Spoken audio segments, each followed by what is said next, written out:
महान कवि और नोबेल पुरस्कार विजेता रविंद्रनाथ टैगोर हिंदू धर्म, इस्लाम और ईसाई मजहबों के बारे में क्या सोचते थे, ये हम सभी को जानना चाहिए। ये महत्वपूर्ण है क्योंकि सेकुलरिज्म के नाम पर जो कुछ बताया जा रहा है उसने हमें एक मतभ्रमित समाज बनाकर रख दिया है, जिसे अपने हित अहित का भी बोध नहीं। स्वतंत्रता के बाद वामपंथी प्रोपेगेंडा तंत्र ने एक और मुसलमानों को बढ़ावा दिया ताकि वे भारत को पूरी तरह से हड़पने के अपने अधूरे एजेंडे को जारी रख सकें।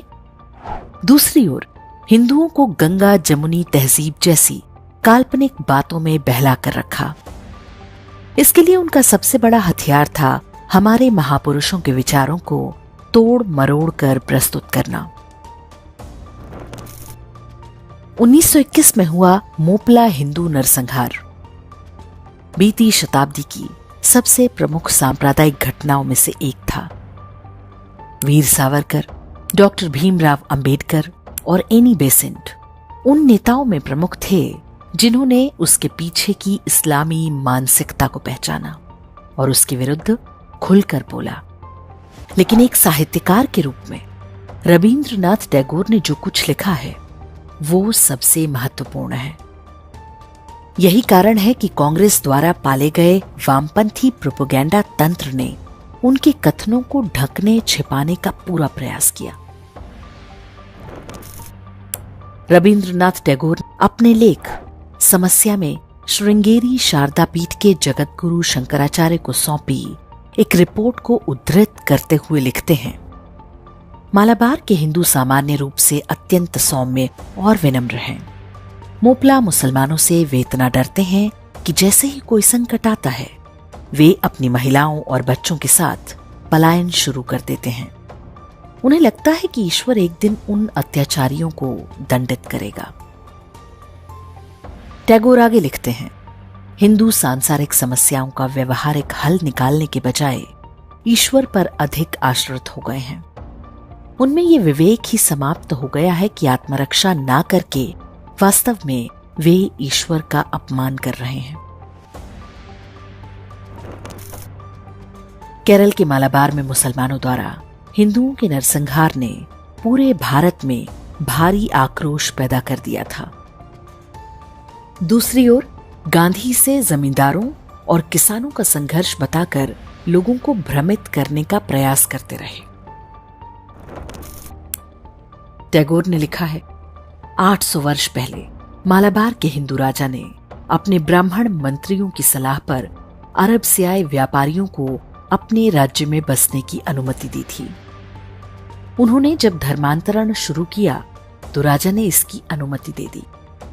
उस मूर्खता का परिणाम आज भी वहां के हिंदू झेल रहे हैं। उन्हें लगता है कि ईश्वर इसके लिए दोषी हैं और वही उन्हें बचाएगा।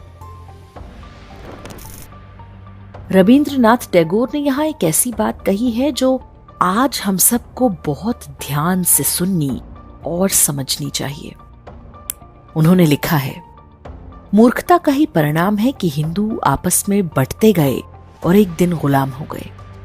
किंतु यदि हम केवल अत्याचार के बारे में सोचेंगे तो कोई समाधान नहीं मिलेगा। यदि हम अपनी अंतर्निहित मूर्खता से छुटकारा पालें तो अत्याचारी हमारे सामने आत्मसमर्पण कर देगा। रविंद्रनाथ टैगोर मानते थे कि हिंदू केवल एकजुट रहें तो विदेशी अब्राह्मिक मजहब उनका कुछ बिगाड़ नहीं पाएंगे। अपने निबंध संग्रह कालांतर में स्वामी श्रद्धानंद शीर्षक से वे लिखते हैं, अल्लाहू अकबर की अपील पर सारे मुसलमान एक हो सकते हैं, कोई प्रतिरोध नहीं होगा। लेकिन जब हम कहेंगे आओ हिंदुओं, तो संभवतः कोई उत्तर नहीं देगा। हम हिंदू कई छोटे छोटे समुदायों और प्रांतीयता में बटे हुए हैं। हमने कई खतरों का सामना किया, लेकिन हम कभी एकजुट ना हो सके। जब मोहम्मद गौरी ने पहला प्रहार किया तो तब हम एकजुट नहीं हो सके।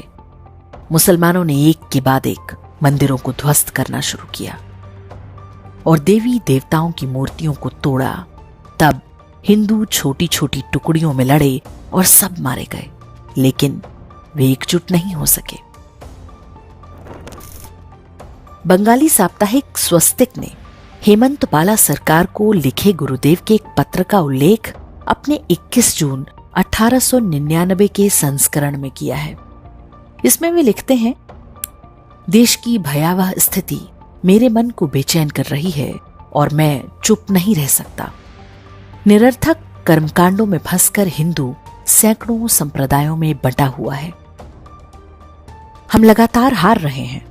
हम आंतरिक व बाहरी शत्रुओं की मार से थक चुके हैं। आप बच्चों की मां हैं, एक दिन आप मर जाएंगी। अपने बच्चों के कमजोर कंधों पर हिंदू समाज का भविष्य सौंप देंगी। उनके भविष्य के बारे में सोचें। स्वामी श्रद्धानंद पर लेख में टैगोर लिखते हैं, जब हवा में कम दबाव बनता है तो तूफान अपने आप आ जाता है। उसी प्रकार यदि हम अपनी कमजोरी को पोषित करते रहेंगे तो अत्याचारी स्वतः ही आ जाता है। उसे कोई रोक नहीं सकता। हिंदू और मुसलमान कुछ समय के लिए एक दूसरे से झूठी दोस्ती कर सकते हैं, लेकिन यह हमेशा के लिए नहीं चल सकती। जब तक आप उस मिट्टी को शुद्ध नहीं करते जिसमें केवल कांटेदार झाड़ियां उगती हैं, तब तक आप किसी भी फल की आशा नहीं कर सकते।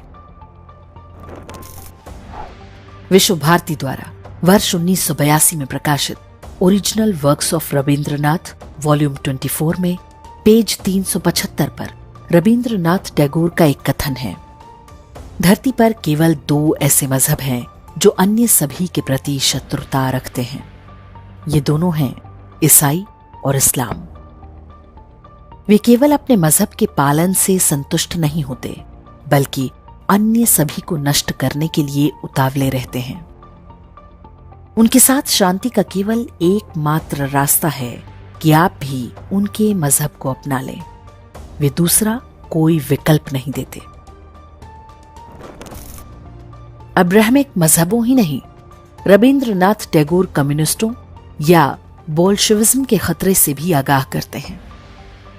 अपनी पुस्तक परिचय के अध्याय आत्म परिचय में टैगोर लिखते हैं, जब 2-3 अलग अलग मजहब दावा करते हैं कि केवल वे ही सत्य हैं और अन्य सभी झूठे हैं, उनका धर्म ही स्वर्ग का मार्ग है, तो संघर्ष होना तय है। किसी भी प्रकार की कट्टरता अन्य सभी विचारों को नष्ट करने पर आधारित होती है। वामपंथ भी इसी नीति पर चलता है। विश्व को ऐसी संकुचित मानसिकता से केवल हिंदू धर्म ही बचा सकता है। इस्लाम की असली बीमारी गुरुदेव रविंद्रनाथ टैगोर ने तब पकड़ ली थी जब इस बारे में कोई बात करने को तैयार नहीं होता था। टाइम्स ऑफ इंडिया में 18 अप्रैल 1924 को एक साक्षात्कार में टैगोर कहते हैं, हिंदू मुस्लिम एकता में सबसे बड़ी बाधा यह है कि मुसलमान अपनी निष्ठा किसी एक देश तक सीमित नहीं रख सकते। मैंने कई मुसलमानों से स्पष्ट रूप से पूछा कि क्या किसी मुस्लिम शक्ति के भारत पर आक्रमण की स्थिति में वे अपने हिंदू पड़ोसियों के साथ कंधे से कंधा मिलाकर अपनी मातृभूमि की रक्षा करेंगे? मुझे जो उत्तर मिले वे संतोषजनक नहीं हैं। यहां तक कि मुसलमानों के बड़े नेता भी खुलकर कहते हैं कि उनके लिए मजहब बड़ा है, देश या पड़ोसी नहीं। टैगोर ने दोनों ही विदेशी मजहबों के बारे में जो कुछ भी कहा है, उस पर स्वतंत्रता के बाद यदि अमल किया जाता या कम से कम भारतीय जनमानस को पता चलने दिया गया होता, तो आज देश बेहतर स्थिति में होता। सोचिए वो कौन लोग थे जिन्होंने हिंदुओं से ये सारी बातें छिपा ली और उल्टा ये प्रचारित किया गया कि टैगोर तो अंग्रेजों के एजेंट थे। ये भी एक विडंबना है कि रविंद्रनाथ टैगोर जैसी महान विभूति की नई पीढ़ी में आज तैमूर, जहांगीर, आलमगीर जन्म ले रहे हैं।